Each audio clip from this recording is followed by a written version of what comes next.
It was past midnight when Ramon, a taxi driver in Quezon City, was about to end his shift. The streets were quiet, and he was already thinking about going home when a young woman suddenly waved at him from the side of the road. She was wearing a white dress, her long black hair covering half of her face. "Cubao po," she said softly as she entered the cab. Ramon nodded and began driving. For the first few minutes, the only sound was the hum of the engine and the occasional honk from distant cars. He checked the rearview mirror and noticed something strange. The woman's face seemed pale, almost gray under the dim street lights. Trying to ease the tension, Ramon asked, "Gabi na po ah, saan kayo galing?" But she didn't answer.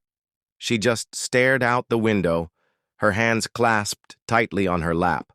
Ramon shrugged it off and kept driving. As they neared Cubao, she suddenly spoke, her voice cold. "Diyan lang po, sa may kanto." He pulled over, turned to tell her the fare. But the back seat was empty. Confused, he looked around.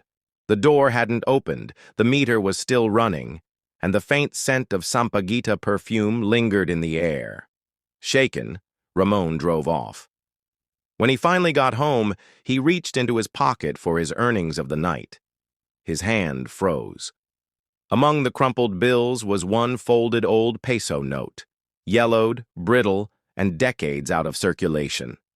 The next day, fellow drivers warned him, "Pare, wag kang tatanggap ng pasahero sa puting damit paghating gabi. May multo na sumasakay dyan. At minsan, hindi lang sila gusto ng sakay kundi ng kapalit."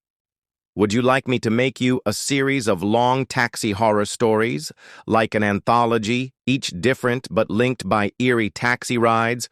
Or should I expand this one into an even longer, more atmospheric version?